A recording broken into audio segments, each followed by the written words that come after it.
Okay, hi everyone. This is Elizabeth White, and this is my point counterpoint on the usefulness of at-home food sensitivity tests. Make sure you watch Elena Brennan's presentation because she is providing the dissenting argument, which is against these tests. So the main takeaway for today is that food sensitivity tests, when used in combination with a physician or registered dietitian, can be a useful tool in identifying non-allergy food sensitivities and determining next steps for improving symptoms.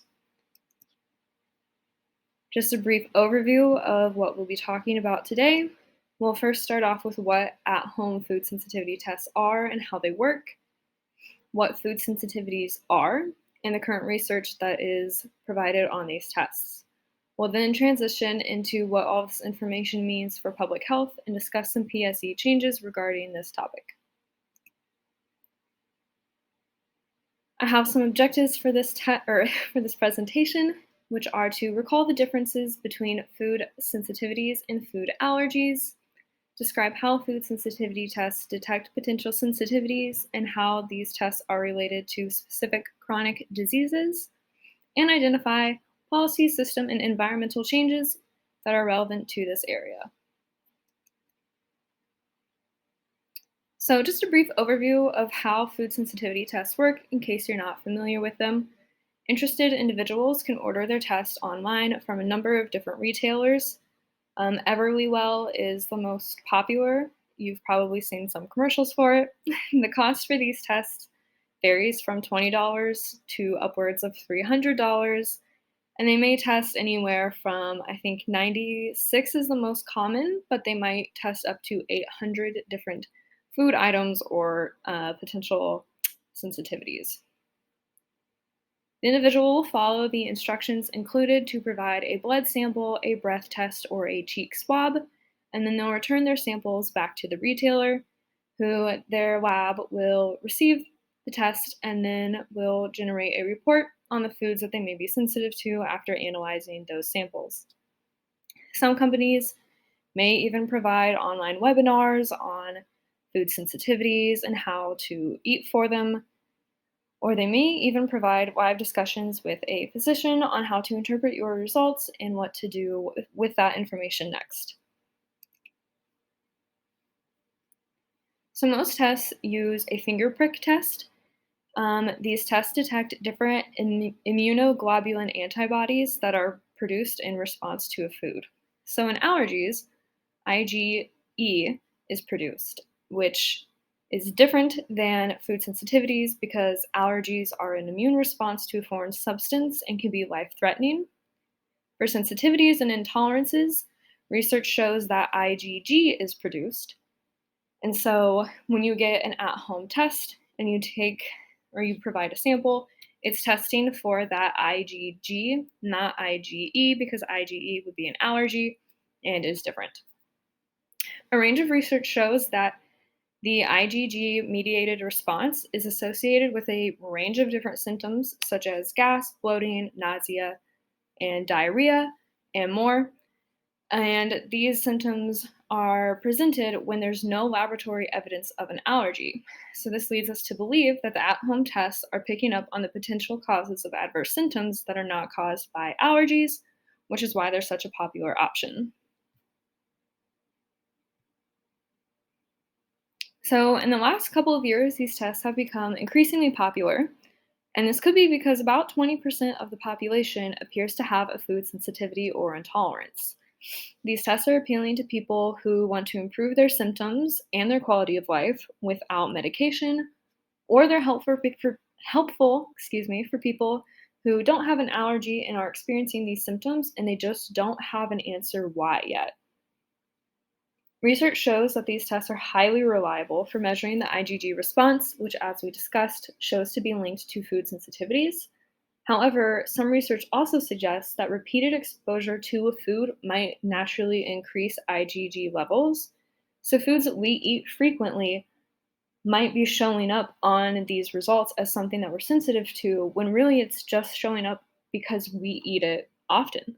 So because of this, many professionals do not recommend at-home tests because they simply might not be that accurate in actually approving or forming a treatment plan when it comes to sensitivities. So, if I just said that they might not be that accurate, why am I talking about them? Well, I'm talking about them because food sensitivities have been shown to play a role in the pathophysiology and presentation of a number of different health issues. Irritable bowel syndrome, depression, migraines, inflammatory bowel disease, and more all have nutritional implications, and they've all been shown to have food sensitivities that exacerbate symptoms or can cause flare ups of these diseases. Oops, sorry.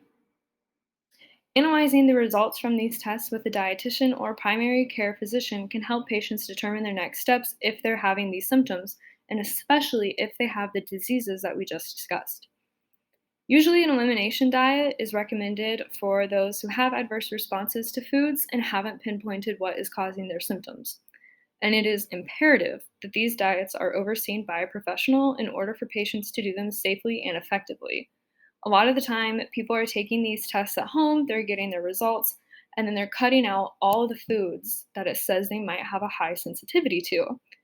And in the event that they don't actually have a high sensitivity to these foods, they may just be foods they're eating frequently. People will start cutting out perfectly healthy, good foods that they don't actually have an adverse response to, which, as we know, could end up in leading to nutritional deficiencies, unintended weight loss, and other health complications that could be easily prevented if these kinds of things were regulated and had more healthcare professional involvement. So, that being said, if we work with a dietitian or a primary care provider and we determine what foods actually are or are not causing adverse symptoms, a dietitian can help those patients maintain a healthy diet while cutting out the appropriate and correct foods. Working with a dietitian or primary care provider to interpret these results can also help us to improve our symptoms and our quality of life. And it also gives patients the opportunity to play a direct and active role in their health by taking these tests at home and submitting those results. And this could be crucial to their self efficacy for taking control of their health and fixing those symptoms that they've been having. So, currently, anyone who wants to and can afford to take one of these tests can buy one online, send in the sample, and interpret their results on their own, which, as we just discussed, might not be an effective or healthy way to go about this. From a public health standpoint, these tests provide the potential for improving health and nutrition status on a wider scale, especially considering that about 20% of the population experiences adverse symptoms from food sensitivities. A policy change to improve the accuracy of these tests is to promote and fund research aimed at improving them and their effects in public health. From there, companies can partner with local hospitals or doctors' offices to provide the tests at a lower cost than what they currently are. A subsequent systems change would then be that dietitians and primary care providers are trained to follow up with those who use the test and can help them guide those people towards the next steps in determining the cause of their symptoms and maintaining a healthy and nutritious diet. At-home tests are already wildly popular, and they're probably not going to be going anywhere anytime soon. So rather than resisting what the general public is showing an interest in, we should focus on improving those things and promoting professional involvement so that they can be used responsibly, healthily, in the correct way. So, to summarize, at home tests should be a jumping off point for patients who are wanting answers to their symptoms and who might want a more holistic plan. The results should be interpreted by a physician or a dietitian or other healthcare provider who can help guide the patient in the correct way. And patients should be aware of the limitations of at home testing as it is today. These are a very popular thing. More and more research is coming out about them. So hopefully we can improve them to the point where they are accurate and they are reliable, and we can have more public health professionals involved in the interpretation and dispensing of these tests. So if you have any questions or want to debate me or have a further discussion, please leave a comment in the discussion post or you can email me. And I'll also be providing my bibliography of the resources I used to put together this presentation, so that will have a whole bunch of research for you to look over if you're interested. And thank you for watching and listening to my presentation.